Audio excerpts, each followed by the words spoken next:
Hey guys, this is our final day of developmental psychology. That's a good thing, and this shouldn't take too long. Basically, today are the theories of Erikson. Now, Erik Erikson. Now, think about this. This is just a little. Think about what did Piaget study? What kind of development did Piaget study? Hit pause if you want to think about it. The answer is he studied cognitive development. Erik Erikson, on the other hand, he calls it psychosocial stages of development, basically emotional development. When I was in college, I learned about Erikson in virtually every class I took: educational psychology, regular psychology, social psychology. It's like professors just loved Erik Erikson.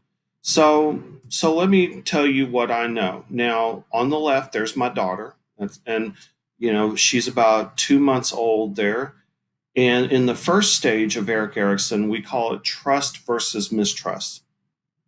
With Erikson, everything is something versus something.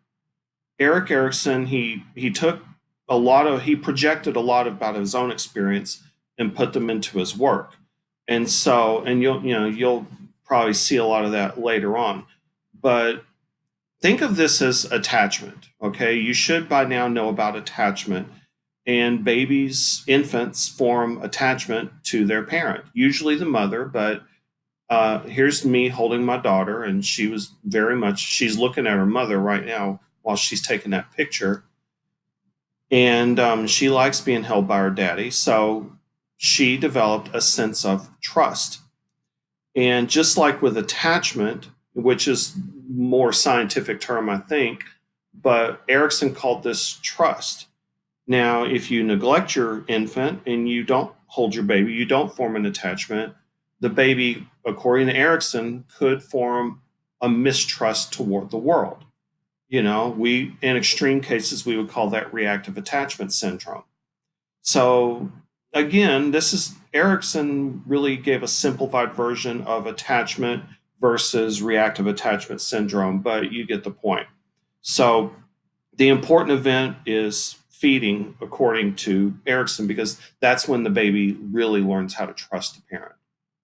Moving along to what we would call a toddler, from 18 months to 3 years old. And you're not even in preschool at this age, because they won't let you in preschool till you are toilet trained. But he called this stage autonomy versus shame and doubt. Now, in this stage, the main event is toilet training. Now, one way to remember this is shame. Like, there's a lot of shame involved in toilet training. Shame on you for going poo poo in your diaper. You go poo poo on a potty like a big girl or a big boy. Do you want to be a big boy? Then you go poo poo on the potty. That's right. You go poo poo on the potty. And then if they don't, if you toilet train them too harshly, according to Erikson, they can develop a sense of shame. Now, does toilet training affect you the rest of your life? I don't know. I don't know if anybody knows. And it's really unethical to study this kind of thing on kids. So it's kind of a mystery. Does toilet training at a young too harshly affect you the rest of your life? Who knows? Okay. But but but then again, in this stage, ideally, the toddler forms a sense of autonomy. There's even this commercial I remember from like 15 years ago for this diaper that the kid can pull up themselves. And the song went, I'm a big kid, look what I can do. I can wear big kid pants too, and I can pull them off and on. I'm a big kid now. And that's very much the autonomy side of autonomy versus shame and doubt. Okay. So this is what I normally have you write down when you're taking notes, and hit pause if you need to, moving right along. Then moving on to preschool, age 3 to 6. So think about this. Hit pause and think about, what did Piaget call this stage? Preschool. Okay. Piaget called this pre-conventional. No, that's the moral stage. Pre-operational. Okay. So 3 to 6 years, and there's my daughter sitting there at the pool learning how to swim. She was a 5 at the time. And so kids at this age, they learn initiative. Okay. Now think about initiative as like you want to do something. Like, look, Daddy, I made my bed.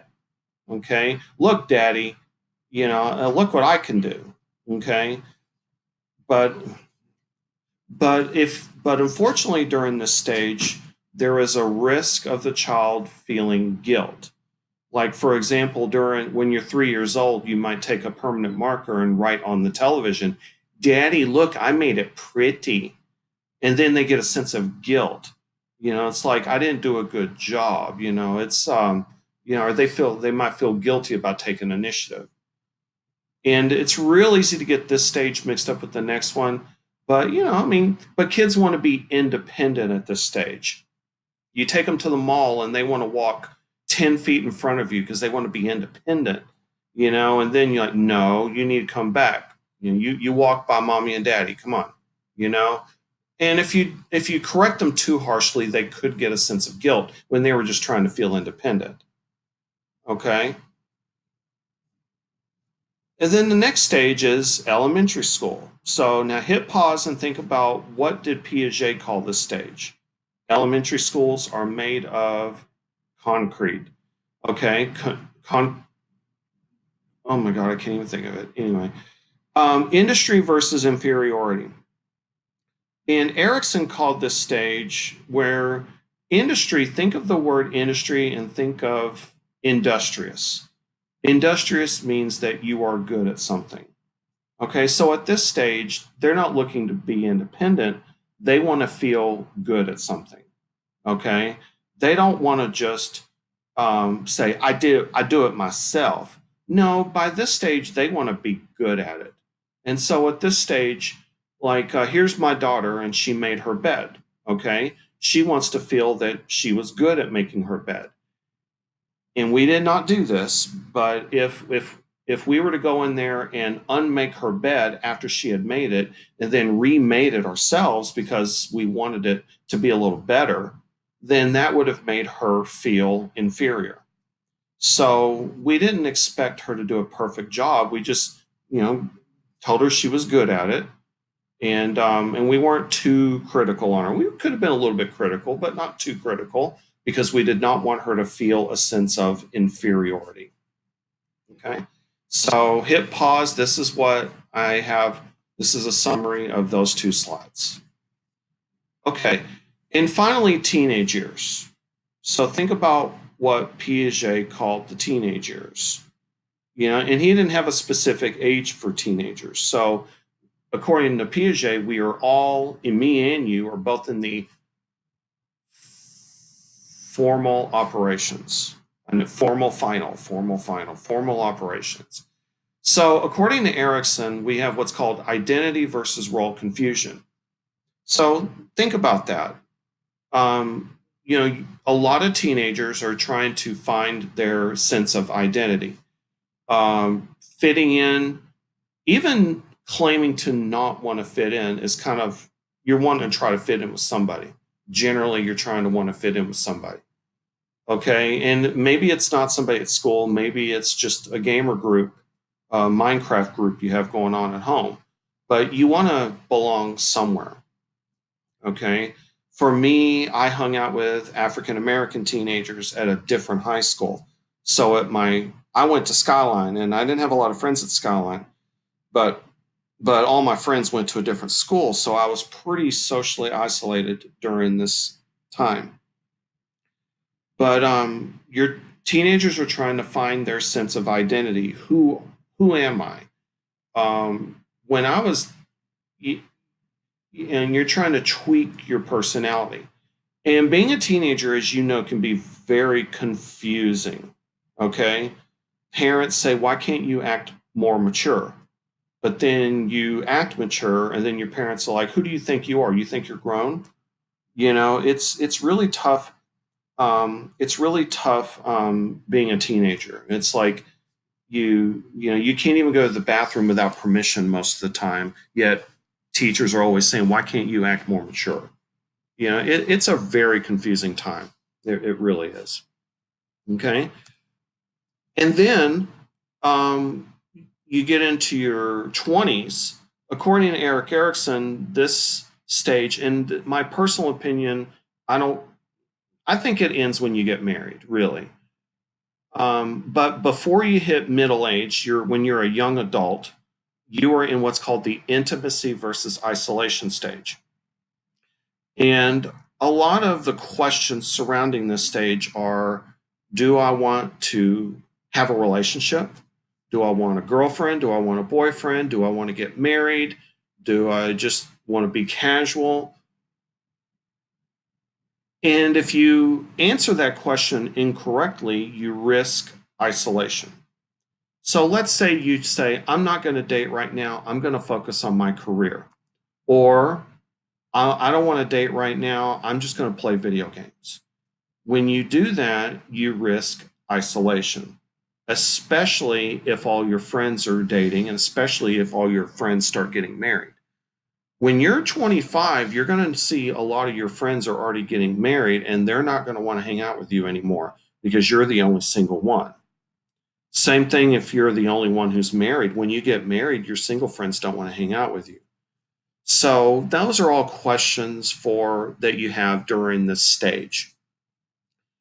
Erikson says it lasts until your 40s, but I don't really see that. But then again, I'm not the expert, but I think I'm entitled to my opinion. I mean, I got married when I was 21, so I don't think I was struggling in this stage when I was 22 years old. I think that question was answered. So, but again, it's okay to have a critical mind, but it's also okay to listen to the experts. So, pause if you want to look at this meme. It's pretty funny for this stage. Okay. And this is what I have people write down when they're taking notes. Okay. And now we get to middle age. And Erikson talked a lot about this. And this is where, if you have a midlife crisis, it's going to happen at this stage. Now, we'll say something about the midlife crisis. It doesn't happen in all cultures. From what I've heard, you don't see Chinese middle-aged men having midlife crisis. That's kind of an American thing. Okay, and what we mean by midlife crisis is men about my age in their mid 40s, maybe a little earlier, maybe a little later. They start they start asking themselves, like, is this what I want out of life? Is this life worthwhile? I'm married, I have kids, and I feel like if I don't do something crazy like buy a sports car or do something, generate something really, then I'm going to be old, and then I might as well put a bullet in my head. Think of the word generativity as generate, to create something. And men during this stage, they might generate something like a new baby. They might leave their wife and for their 20-year-old secretary or something like that and generate a new family. Sadly, but it happens a lot. Or they may just buy a sports car, okay? Or they may just start dressing nicer, okay? But this is a stage, and women go through some of this too. But I think Erikson's, just like a lot of psychologists, their theories are based a lot on men. Women do go through a lot of this, but they don't go through it nearly as often as men. For one reason is women talk about this stuff. Men, they just hold it in and they don't talk about it, and that's one reason why men have what we call the midlife crisis, because they don't talk about it. Men talk about sports and things like that and video games. Women, they read columns and they have each other to talk to about this stuff. Men don't talk about this stuff, unfortunately. And finally, the last stage is, oh, and by the way, if you don't resolve this stage effectively, you could stagnate. Stagnation, think of the word stagnant. Stagnant means it just sits there and nothing happens. If you were to go to, say, a pond with no ventilation or flow or anything, you get what's called stagnant water. meaning like that's where mosquitoes breed, where the water is very still, it doesn't do anything, and then mosquitoes breed in it. That's called stagnant water. Well, if your life stagnates, you're not achieving anything. So that's what you risk during this stage. And finally, integrity versus despair. So this is the last stage. This, I'd say, maybe starts in your 60s, maybe retirement age. And this is when the elderly, even though in your 60s don't seem very elderly that much, but you start to look back on your life. You start to reflect. Did I live a good life? Was I a good parent? Was I a good person? And if you keep your health and you have good relationships at this age, you could have integrity. Unfortunately, if you are neglected and everybody who you think loved you doesn't love you anymore, and you're sitting in an old folks home by yourself because you've run everyone off, you might despair. That is a risk. But there's a lot of reflection during this time, this final stage of Erikson's. Okay, so this is what we write down when we're taking notes. Okay, hit pause if you need to. So this is just a summary of everything. I'll put a video up in case you want to watch it. The video is going to be basically what I said, but in a British accent. Okay. All right, so let's look at some questions and conclude this. According to Erikson, in late adulthood, the individual reaches the 8th and final stage of the lifespan, in which one reviews and evaluates one's life and the choices one has made. Okay, so hit pause if you need to. The answer is C. No, the answer is B. The answer is B. Integrity versus despair. All right, C, that's the middle age. That's the middle age. Okay. All right. Mrs. Martinez is an elderly woman who reflects on her life with satisfaction and joy. Same question. This is C, integrity versus despair. A 9-year-old girl first learning about her capabilities on the playground and in the classroom would be which of Erikson's stages of development? Okay, use your process of elimination. Okay. Is she a teenager? No, so the answer is not B. It's not D, that's for elderly. Trust versus mistrust. Is she an infant? Is she breastfeeding or drinking out of a bottle? No. So is it C or A? Okay, well, I want you to remember this about shame and doubt.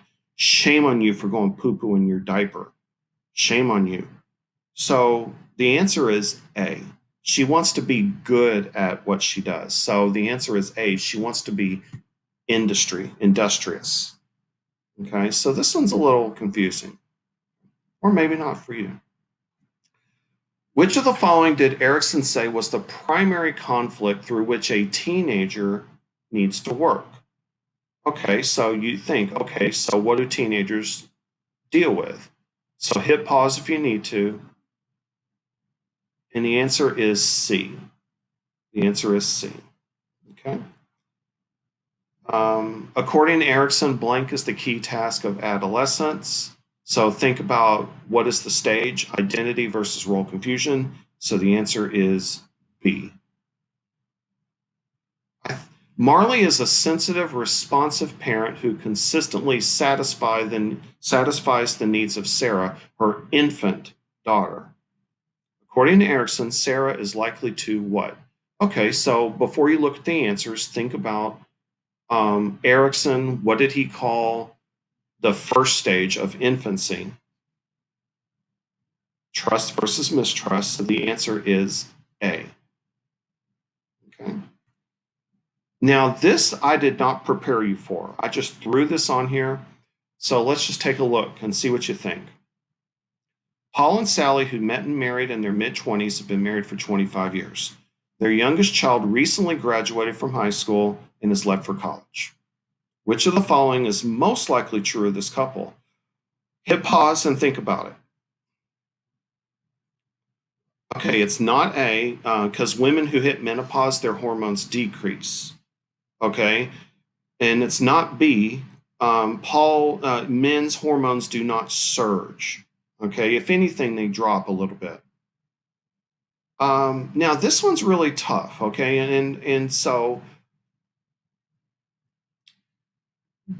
there's something called empty nest syndrome, and it can be a challenge for some couples. But but it says in the prompt that everything looks pretty good with this couple. The answer actually is E. Their relationship will improve. Studies show that if they didn't have any problems before, then their relationship should improve because now they can focus on each other and not their children.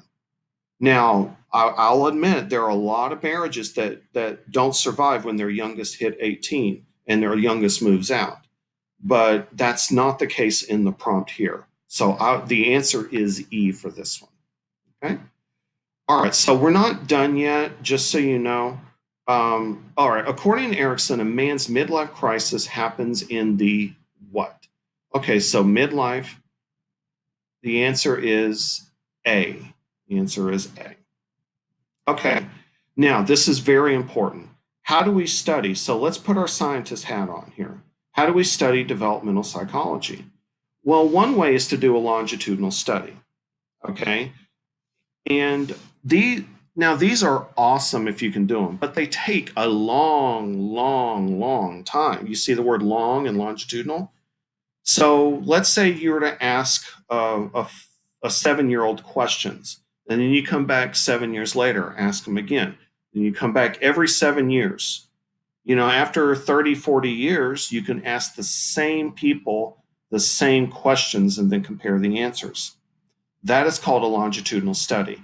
And they last so long that sometimes your aide takes over when you die, or your son or daughter takes over when you die. That happens because they take a long time, but they are very valuable in the field of psychology.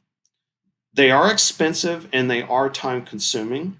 They are good at observing change over time in individuals. Okay? But let's say we don't want to wait that long. Then we do a cross-sectional study. So these are much cheaper and less time consuming than longitudinal studies. So you want to study developmental psychology? How about this? Go to the elementary school and get a random survey of randomly chosen kids in the school, ask them a bunch of questions. Then drive across the street to the middle school and do it again. And then drive across a different street, go to the high school and do it again. Then get adults of different ages. You could be done with this in 6 months. And now it's not as good as a longitudinal study, but it doesn't take as much time. It's a lot easier to do. And another problem with longitudinal studies is that people die or they just don't want to do it anymore. So with cross-sectional studies, you can just get a really good big sample of people in different age groups and then compare them.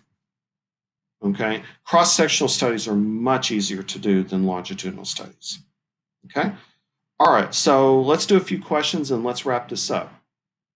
In developmental psychology, one advantage of a cross-sectional study over a longitudinal studies is that cross-sectional research, hit pause, the answer is E. They just don't take as much time. Okay. All right. Definitely hit pause on this one. A disadvantage of a longitudinal study is that the answer is B. And I did mention that a minute ago. Okay. All right. Gender typing is really interesting. I'm going to try to find a brain games for you to watch on this, but basically, gender typing is you raise your daughter to be a girl and you raise your boy to be a boy, and it's not necessarily a good thing. We tend to give our girls girl toys. We tend to give our boys boy things. We like to dress our girls up like girls. And then it gets really upsetting and really interesting how we treat our boys differently than we treat our girls. Like, let me ask you a question. Think about this. Would you give your son a toy kitchen? Okay. Why or why not? Okay. Um, and would you give your daughter a tow truck to play with? And would you give your daughter a gun to play with? You know, something to think about how you treat your daughter differently than you treat your son. So, 7-year-old Maria helps her mother wash the dishes while her 9-year-old brother helps their father with the yard work. This is B, gender role development. Gender role development. Okay. All right, so a boy who consistently exhibits traditionally masculine interest and behavior patterns is strongly D, gender type. Gender type. Okay. All right, and we are done with this. Thank you, and I'll see you later.